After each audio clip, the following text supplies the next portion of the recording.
غزہ کے بارے میں ایک نئی تجویز سامنے آئی ہے جسے فلسطینی شہری ایک اور طرح کے قبضے کی توسیع سمجھ رہے ہیں۔ ان کے خیال میں اس منصوبے کے تحت غزہ کو بین الاقوامی کنٹرول میں دیا جائے گا، چاہے وہ کوئی عالمی سیکیورٹی فورس ہو یا وہ تجویز جس کا ذکر پہلے ڈونلڈ ٹرمپ نے کیا تھا۔ فلسطینی چاہتے ہیں کہ غزہ کی حکمرانی فلسطینی قیادت کے پاس ہو۔ حماس بھی یہ اشارہ دے چکی ہے کہ وہ اقتدار ایک ٹیکنوکریٹ حکومت کو منتقل کرنے کے لیے تیار ہے، جس کی سربراہی موجودہ فلسطینی اتھارٹی کے وزراء میں سے کوئی کر سکتا ہے۔ پہلے مرحلے کے بعد اہم مسائل پر بات ہونا ہے، جیسے غیر مسلح کرنا، اسرائیلی فوج کا انخلاء اور غزہ کی تعمیر نو۔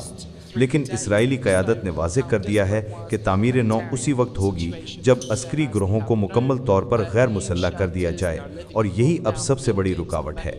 ادھر غزہ کے لوگ کہتے ہیں کہ اگر بیرونی سیکیورٹی فورس نے مکمل اختیار سنبھال لیا تو وہ یہاں کی معاشی، سماجی اور ثقافتی زندگی کا نیا حکمران بن جائے گی اور فلسطینی اپنے ہی مستقبل کے فیصلوں سے باہر ہو جائیں گے۔ غزہ فضا، خشکی اور سمندر ہر طرف سے مکمل کنٹرول میں آ جائے گا۔